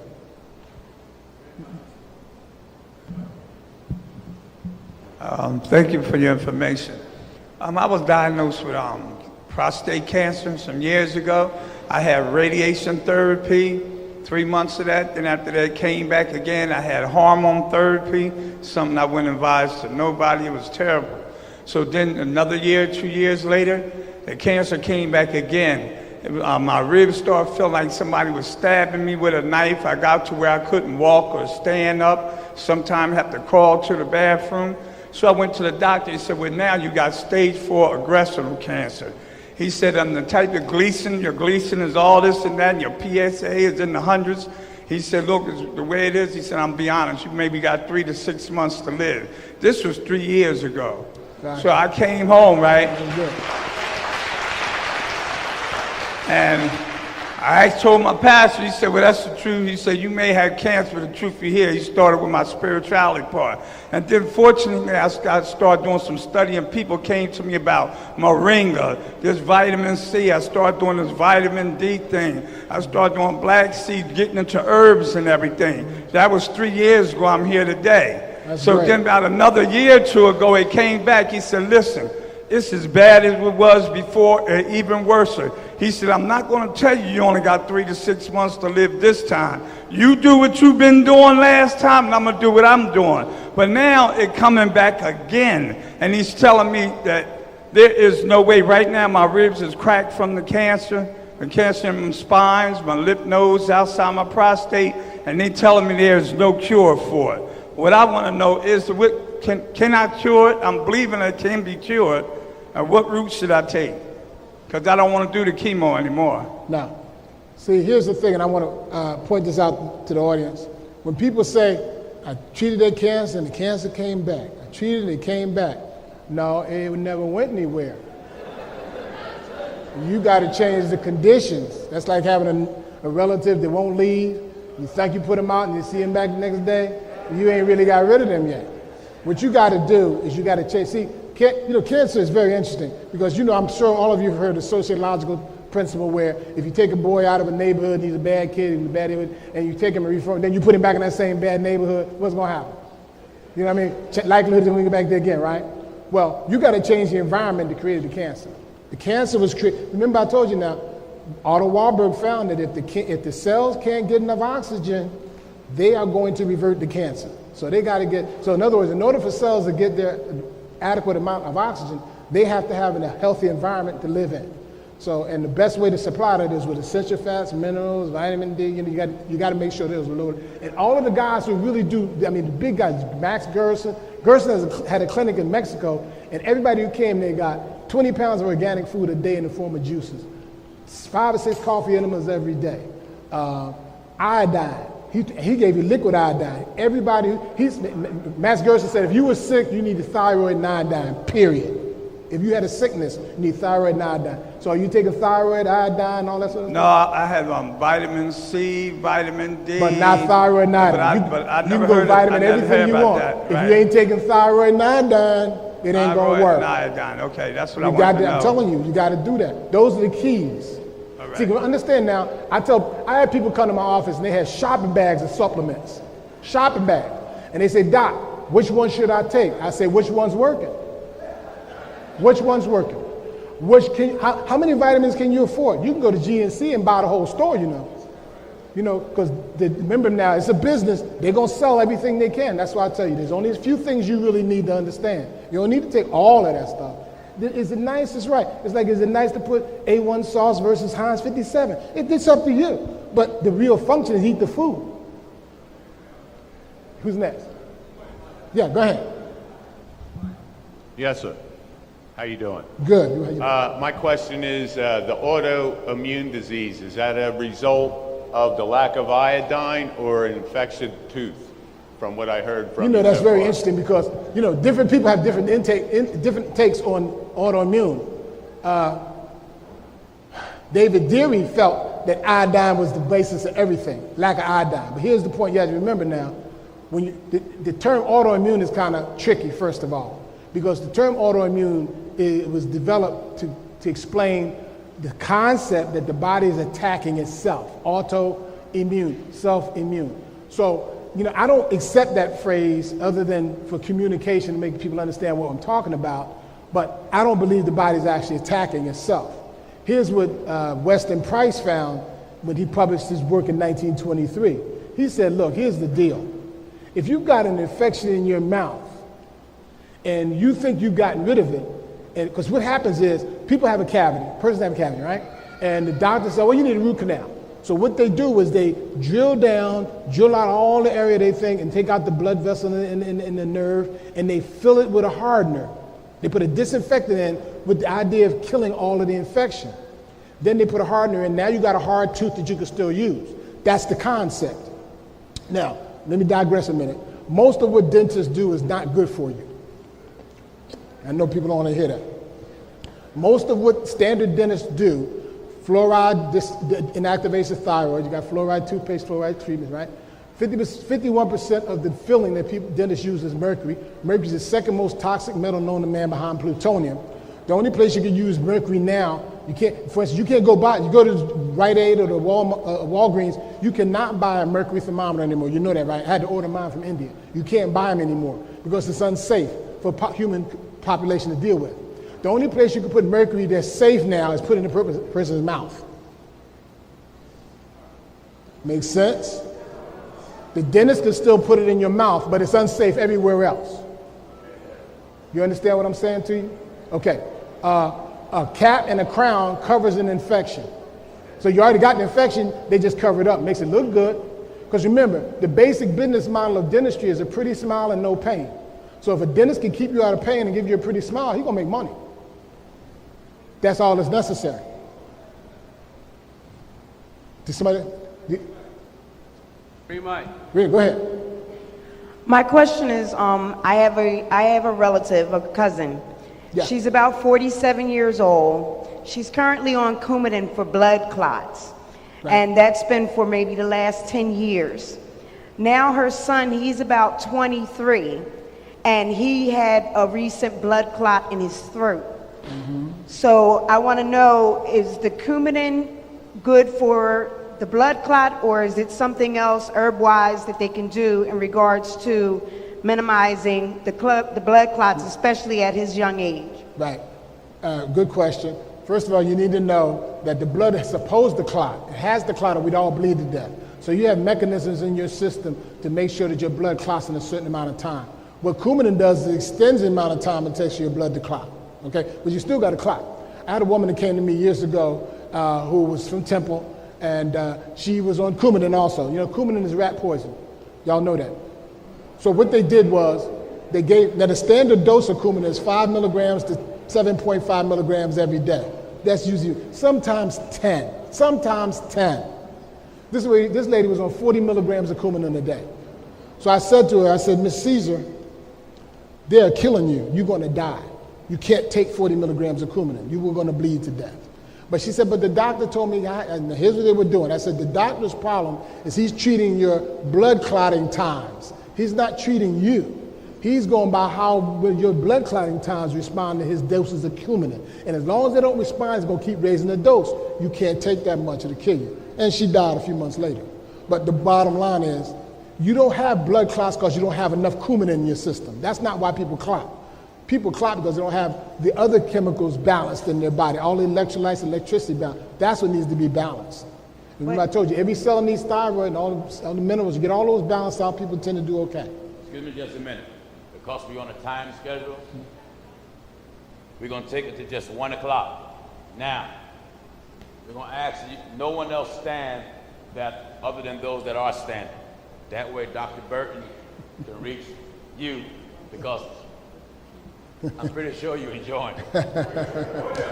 So I got to get him back. So we only have 15 more minutes. So them that are standing, please just remain standing and no more new hands. All right? Try to make your question precise to the point so you can consider others. Excuse me. In regards to something natural, because he's had 2 attacks within the last 2 to 3 weeks.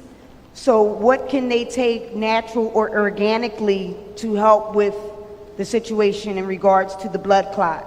Okay, I'm gonna give you the response that Dr. Gundry says in his book. It's not so much what you add as what you give up. What's he taking? What's he doing right now? See, understand something. Many times when patients come to me, they say, Dr. Burton, I feel sick. I say, well, what are you doing? Well, I take lisinopril, amlodipine, Coumadin. Well, wouldn't you be sick if you took all that? So the first thing I want to do is get all the stuff I know make people sick out your system and see if you're still sick. Because people assume when the doctor gives them something, they got to take it the rest of their life. That's the business model of the drug industry. You got to take this for the rest of your life. You understand? So the first thing I want to know about anybody who's sick is, what are you taking every day? What you putting in your mouth every day? And the other thing that really gets me upset is that people that say, well, I take this every day, doc. What's the name of it? I don't know. It's a little green. It's green, ain't it? Yeah, green. What is it, though? I don't know. It's supposed to help my blood pressure. You don't know the name of something supposed to keep you alive? You need to know what that is. So he needs somebody to bring him to my office if he can't make it there himself, so I could tell him what's going on with him. Because he needs the office visit. He needs an evaluation of what's going on with him. That's what he needs. If he's on Coumadin and he's that young, he got some stuff going on, because it ain't going to get no better. Coumadin is not going to cure him. Coumadin is not a cure. It's to keep you from getting another blood clot right now. But the conditions that cause the clot in the first place ain't been changed. Who's next? Yellow mic. Yes. Go ahead.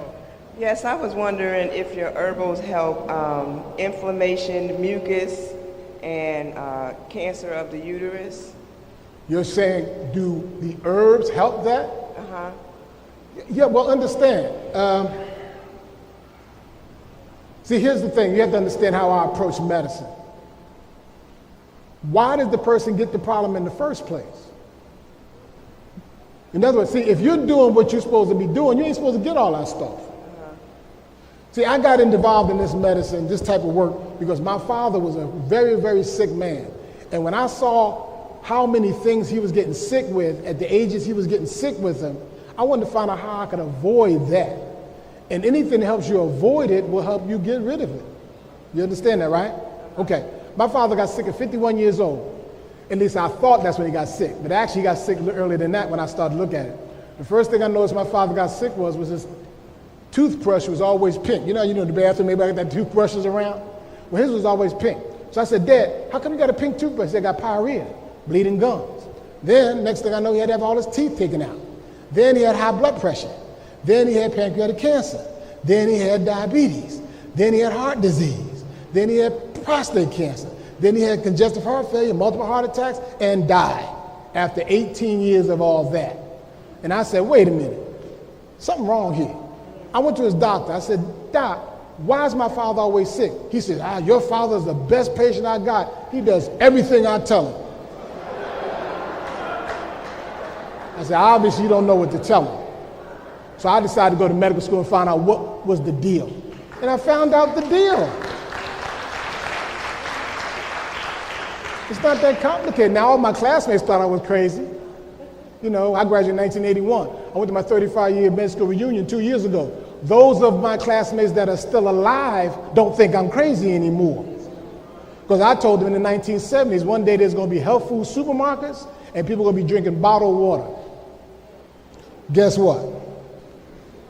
Matter of fact, Bezos just bought Whole Foods. That was my idea. Got to. There's nowhere to go. Everything we've maxed out. You all know it. All the cars look alike. You can't tell a 2017 from a 2007. They've maxed out. And you know, you guys grew up in the same time I grew up. Oh, we're going to have a wonder cure just in the future. We just there. We're going to have a cure for this. No, they're not. They're not going to cure anything because it makes more money to treat than to cure. Cure is not part of the business model. So you need to understand that you got to dig down and start looking at what we can do to prevent this stuff. And the best way to prevent it is to eat better, learn what the food is about, because we need to be focusing on the food now. That's what it's really all about, the food. Yeah. Thank you. Who's that? Doctor? Yep. I want to know if you believe that adrenal fatigue is real and what type of thermometers do you want us to use? I'm so glad you asked that question. Dr. Tennant, one of my mentors, he says we should think of ourselves as a wagon being pulled by two horses. One is the thyroid and the other is the adrenal. Now, there are about 200 symptoms associated with underactive thyroid. The number one being fatigue. Guess what happens if you were riding in a wagon and the right horse falls out dead? Does anything different happen to that wagon than if the left horse falls out dead? Same things. That's why adrenal is so misunderstood, because it's the same symptoms. The main difference between people who have adrenal problems and thyroid problems is temperature, because thyroid controls body temperature. So if you want to differentiate, measure your temperature. A person who got low thyroid symptoms but got great body temperature, low adrenal. Okay? And here's why you don't hear much about adrenal glands.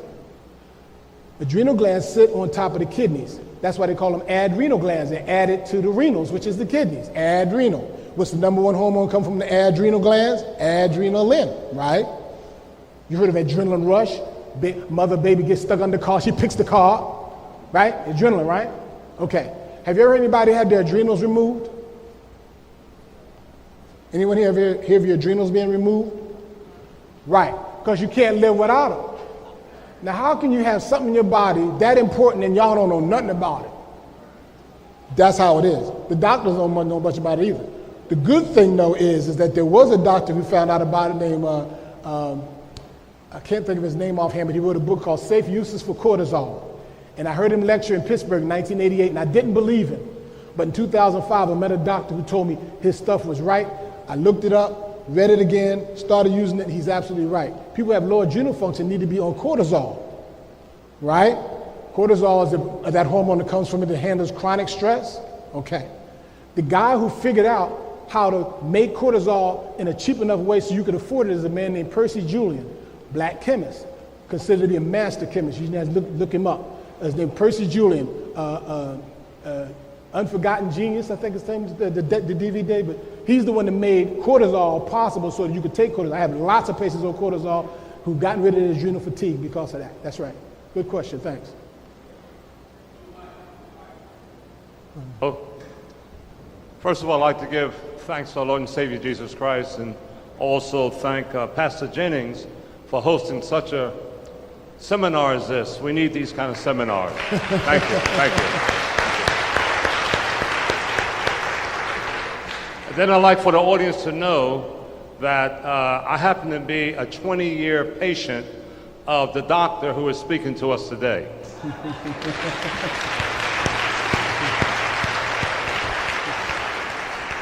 I'm going to be as brief as I can. Some 20 years ago, I was having a prostate problem. I went to my regular doctor, introduced me to various urologists, and they all wanted to do surgery on me. And I'm anti-surgery. That's the kind of person I am. And so I heard about Dr. Burton, and I went to him, and he started telling me different things that I could take to help my situation. My numbers were as high as 400. Now, if it's over 2, the urologists are alarmed. I've met people whose numbers were up to 1,000. A lot of exaggeration is on that. But when you get before a doctor who practices holistic health, who knows how to treat the body with the things that God has given us from the ground from which we've come, a lot of difference is made. I did not have to take chemotherapy. I didn't have to take radiation. Some years later, I wind up with a cancer on my spine called plasmacytoma. They told me if I didn't take the radiation or the chemo, I would become paralyzed. That was 2 years ago. I go see my doctor. My doctor said, here's what I want you to take. He gave me baking soda and told me to buy organic maple syrup. 1 part baking soda, 3 parts syrup in a pot, heat it, chill it, take a tablespoon every day with the vitamins and minerals that he gave me. Now, before that, I was on 3 morphines a day in the hospital for 3 weeks. They couldn't figure out what to do. Then finally, they said they were going to give me the chemo or the radiation. Well, after seeing Dr. Burton, I decided I wasn't going back to the hospital.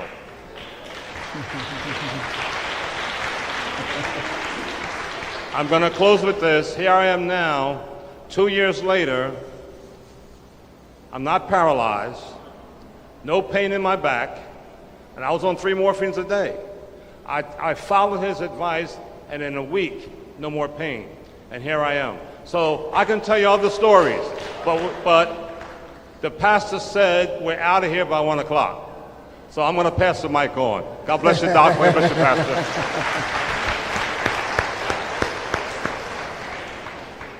Thank you, Reverend Gallishaw. Appreciate that. Who's next? Thank you for coming.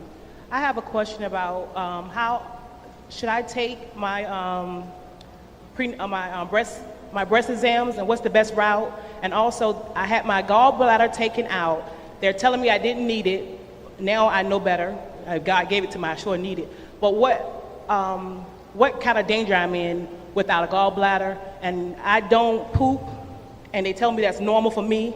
Tell me, how can that be normal? I'm not sick. It's been over since 2006, and I don't use the bathroom regularly. Are you saying that somebody wants to take your gallbladder out? It's gone. It's gone. You say your gallbladder's gone? Yes. Am I in danger? It's been since 2006. I have no symptoms. I'm not in pain or anything. Okay, that's good. Now, you had your gallbladder removed because you had stones or cancer? Stones. Stones. Okay. I'm glad you mentioned one. What was the first thing you mentioned? There was something that was it's time for me to take my exams. I don't want to go back and take one until I've talked to you on what method do I take for your exams, the exams. What's the best route? Oh, exam. That's right. That's what I want. Good 2 questions. Breast exams, Mammograms are overrated. The best way to screen for breast disease is thermography. Therm, T-H-E-R-M, like a thermometer. It's like when you're familiar with the technology of night vision where you can see heat. Well, they can actually pick up evidence of breast cancer up to 10 years before mammography would. Tumors have to have increased blood supply. So the area where the tumor is growing will have more blood supply than the area surrounding it. More blood brings more heat. That heat is picked up on thermography. They can pick that up real easy and quickly. And it's like taking a picture of you with your cell phone. There's no radiation, no nothing. So if you just look that up, Google thermography. There's a gentleman named Getson in southern Jersey that does it. But and then the other thing was, I forgot the other piece you were mentioning. That was important too? My gallbladder being taken out. Gallbladder, that's right, gallbladder. How could I forget that? I wanted to mention this. Your gallbladder's gone. We can't say anything about yours. If you have a gallbladder and you have a gallbladder problem, don't take it out. You need to do a liver gallbladder flush, and you can pass them out within 5 to 7 days in the toilet without any consequences. I had a woman, 41 years old, die of post-op complications of gallbladder removal when I was an intern. I was chief resident at Providence Hospital, and I said to myself, one day I got to find a way to avoid that. And I haven't seen a person with gallbladder surgery in over 30 years as a result of knowing how to do a liver gallbladder flush. Go ahead, who's next? Go ahead. Greetings, doctor. Greetings. From a futuristic environmental standpoint, being that our ozone layer is ongoingly being destroyed, have you shared any of your research with NASA in their plight to seek other life planets? What I'm asking is, what does our future Earth look like medically? Will it be diseases? Will it be like what it is now with our people? Let me answer that by saying this. I heard a gentleman say last year that if we focused our economy on taking care of the planet, everybody have a job, because we got to take care of the planet. We're doing some crazy things to it. And right now, we got somebody in the White House that is running NASA. So NASA ain't interested right now in doing anything positive on that tune. But I appreciate where you're coming from. People have always asked me, doctor, does everybody needs to know about this, but you have to remember that everything's political. They're not really interested in these things because they don't make a lot of money. Got to make money for them to be really interested. Anybody else? Thank you, doctor. According to my family doctor, I'm healthy. I don't take no medications. You don't take medications? No, nothing. Good. I'm not sick, but my mom died from breast cancer 5 years ago. Right. My twin sister, she had thyroid cancer. Thyroid cancer, and right. she's here, but they took your thyroid out?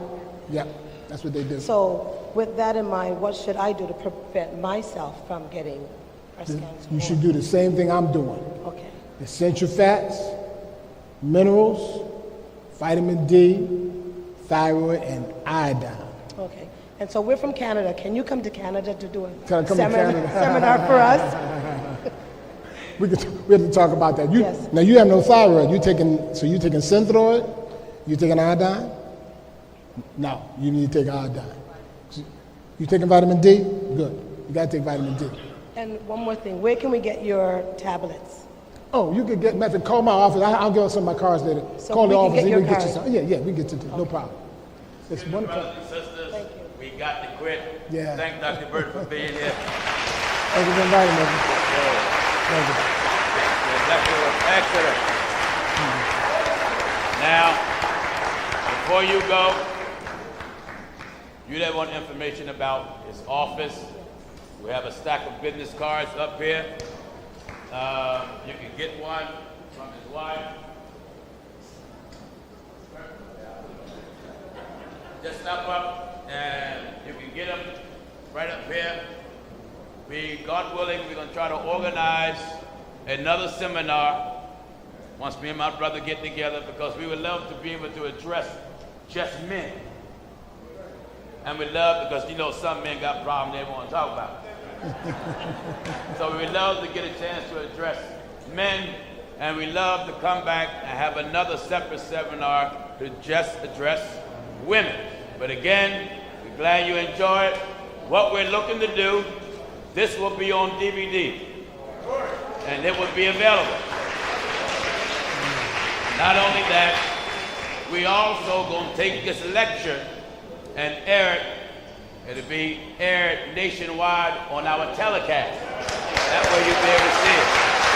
Well, let us give Dr. Burton a hand for being here. Thank you. Thank God for you. Appreciate it. Just ask you all to stand. The city is self-dismissed. Please remember, evening service starts at 5 o'clock. You can come get some business cards right here. One per person, please. Thank you.